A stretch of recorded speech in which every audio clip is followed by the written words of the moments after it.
sampai pada pagi, sampai siang, sampai malam nanti, kita senantiasa berharap Allah Ta'ala melimpahkan rahmat karunia-Nya. Karena rahmat itulah seekor singa tidak memakan bangkai, tidak memakan anaknya. Seekor burung gagak yang garang tidak memakan telurnya. Seekor gajah tidak akan menginjak anak bayi yang baru lahir. Apa sebab? Karena ada rahmat Allah Subhanahu wa ta'ala. Bahkan suatu ketika Nabi SAW mengatakan, "La yudkhilal jannata ahadakum 'amalu." Kamu tidak akan masuk surga karena amalmu. Wala anta ya Rasulullah, engkau pun tidak masuk surga karena amalmu. Wala ana, aku pun tidak masuk surga karena amalku. Illa ayyataghammadani Allahu bi rahmatih. Allah Ta'ala mencurahkan rahmatnya. Rahmat itulah yang dimintakan oleh khatib pada awal khutbahnya. Assalamualaikum warahmatullah. Rahmat itulah yang senantiasa kita mohonkan kepada yang hidup dan yang mati.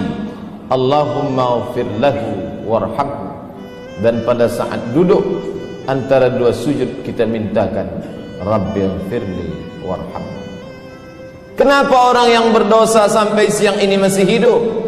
Karena Allah Ta'ala masih memberikan rahmat hidup. Tapi tidak semua yang hidup datang ke masjid ini. Di rumah sakit yang tidak jauh dari masjid kita ada terbaring saudara-saudara kita yang sedang diuji, diberi rahmat hidup, tapi sehatnya dicabut Allah. Tapi ada pula yang sampai siang ini berkeliaran di tengah jalan raya, diberikan rahmat hidup, diberikan rahmat sehat, tapi ada dicabut Allah satu nikmat besar dari hatinya, rahmat istiqamah iman dan Islam. Oleh sebab itu rukun khutbah khatib mengucapkan Alhamdulillah. Kenapa diucapkan Alhamdulillah? Karena sampai siang hari ini masih bersemayam dalam diri khatib dan semua kaum muslimin yang melaksanakan salat Jumat, masih bersemayam rahmat hidup, rahmat sehat, rahmat istiqamah dalam iman dan Islam. Kita hanya dapat membalaskan dengan ucapan lidah Alhamdulillah. Kalimatani, dua kalimat, khafifatani 'alal lisan, ringan diucapkan lidah, tsaqilatani fil mizan, tapi berat pada timbangan mizan hari kiamat. Subhanallah wa bihamdihi, subhanallah wa bihamdihi. Senantiasa kita basahkan lidah berzikir, hanya itu yang dapat kita balaskan atas segala nikmat rahmat karunia Allah Subhanahu wa ta'ala. Tapi rasanya tidak adil bila orang diberi lidah hanya sanggup bertasbih. Bagaimana bila diberi kekuasaan? Apakah seekor gajah akan dianggap melakukan perbuatan yang sama dengan seekor semut? Tentu tidak. Makin besar nikmat rahmat yang dicurahkan Allah, maka makin besarlah tuntutan Allah terhadap diri kita. Bagi fakir miskin, orang yang sakit, dia cukup mengucapkan Alhamdulillah. Tapi bagi orang yang punya kekuasaan, dia mesti bersyukur dengan kekuasaan yang dipinjamkan Allah Ta'ala kepada dirinya. Jamaah Jumat yang dimuliakan Allah, ketika Allah Subhanahu wa ta'ala menitipkan suatu rahmat kepada diri kita, nanti dia akan tanya itu. Innas sam'a, pendengaran, wal basar, penglihatan, wal fuad, hati, kullu ulaika kana anhu mas'ula. Semua akan disoal, semua akan ditanya, semua akan diminta pertanggungjawaban di hadapan Allah Subhanahu wa ta'ala. Mungkin kita tidak punya kuasa, tapi ada rahmat harta yang dititipkan Allah, maka harta itu juga bukan hadiah. Harta adalah tanggung jawab dan amanah. Sebesar apa harta itu sudah kita buat untuk menolong agama Allah Subhanahu wa ta'ala. Jamaah Jumat yang dimuliakan Allah Subhanahu wa ta'ala, maka kita perlu berpikir sejenak. Agama Allah ini dulu pernah kuat. Kenapa? Dia ditopang dengan tiang-tiang yang kokoh, tiang kekuasaan, tiang ekonomi, tiang ilmu pengetahuan. Maka kita akan bangkitkan lagi agama ini. Sulitkah bagi Allah Ta'ala menolong agamanya? Allah Maha Besar. Innama amruhu idza arada syai'an ay yaqula lahu kun fayakun wa huwa ala kulli syai'in qadir. Dia Maha Kuasa atas segala sesuatu. Lalu kenapa kita perlu menolong agama ini? Bukankah dia Maha Kuasa? Bukankah dia Al-Aziz, Al-Jabbar, Al-Mutakabbir, Zul Jalali wal Ikram? Kenapa makhluk yang lemah ini disuruh untuk menolong agamanya? Dia katakan dalam kitab sucinya, in tansurullah, kalau engkau tolong agama Allah, yang surkum, dia akan menolong kamu. Dia bukan tidak sanggup untuk menolong agamanya, dia Maha Kuasa untuk membolak-balikkan dunia ini, tapi dia ingin menguji hamba-hambanya. Hambaku yang kutitipkan kekuasaan, sudikah engkau kuuji dengan kekuasaan? Banyak orang menganggap menjadi miskin itu ujian, menjadi rakyat jelata tidak punya kuasa, oh kasihannya si fakir miskin, dia sedang diuji.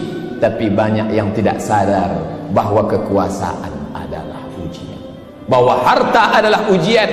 Banyak yang lulus dengan kemiskinan, banyak yang lulus dengan kesusahan, tapi ketika diuji dengan harta benda dan kekuasaan, disitulah dia lupa kepada Allah Subhanahu wa ta'ala. Padahal semua ini tak lain tak bukan adalah ujian.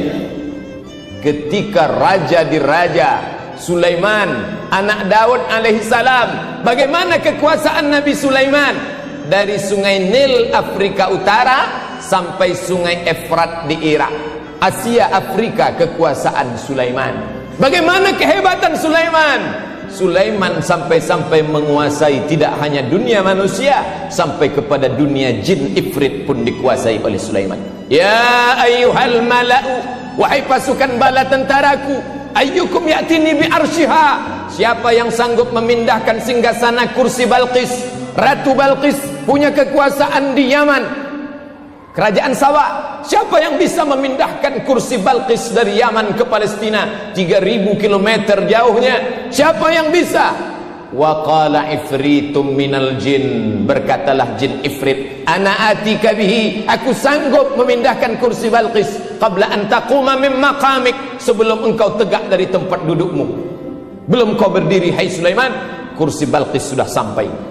Wa qala allazi 'indahu 'ilmun minal kitab, berkata seorang lelaki yang memiliki ilmu dari Alkitab, Al-Quran, kitab suci Allah. Apa dia katakan? Ana atika bihi, aku sanggup memindahkan kursi Balqis qabla an yartadda ilaika tarfuk, sebelum matamu berkedip, kursi singgasana Balqis sudah pindah dari Yaman ke Palestina. Ketika kursi itu sampai, apa yang dikatakan Sulaiman alaihissalam? Nabi Sulaiman mengatakan, hadza min fadli rabbi, ini ujian Tuhanku, liyabluwani, dia sedang menguji imanku. Ashkur, apakah aku akan bersyukur, am akfur, apakah aku akan kafir. Siang ini sepekan lamanya kita sibuk dengan aktivitas rutinitas, menghitung harta, mengurus kekuasaan. Tapi siang ini kita masih diberikan rahmat hidup sehat walafiat, merenung sejenak dalam khutbah Jumat. Apakah selama ini kekuasaan yang kita miliki sudah kita pakai untuk menolong agama Allah? Kalau sudah, alhamdulillah, khutbah ini membuat kita makin istiqamah. Kalau belum, tidak ada kata terlambat. Mari kita pakai kekuasaan dan harta benda untuk menolong agama Allah. Harta tidak lagi ada, kekuasaan pun tak tersisa. Apa yang bisa saya sampaikan? Sampaikan kepada anak, menantu, cucu, cicit, kawan, sahabat, handai tolan generasi akan datang. Wahai cucuku, wahai anakku, wahai sahabatku, wahai generasi ke depanku, aku dulu pernah berkuasa, tapi aku tidak tahu agama. Sekarang aku tak punya apa-apa, tapi aku ingin sampaikan kepada kalian, di akhir hayatku, aku ingin kalian menolong agama Allah dengan harta dan kekuasaan yang dititipkan Allah Subhanahu wa ta'ala. Inilah yang akan dibawa menghadap Allah Subhanahu wa ta'ala. Yauma la yanfa'u malun wala banun, yauma la yanfa'u malun, pada hari itu tak ada guna harta, wala banun, anak pun tak bisa menolong. Siapa yang akan menolong? Illa man atallaha biqalbin salim, orang-orang yang datang menghadap Allah dengan hati yang bersih, membawa amal saleh. Pada saat menutup mata, amal soleh akan dibawa. Saat itu malaikat datang menghampiri sebelum Israel mencabut nyawa. Apa kata malaikat? Allah takhafu, hai calon jenazah, hai yang akan mati meninggalkan berjasad, la takhafu, jangan kau takut, wala tahzanu, jangan kau sedih.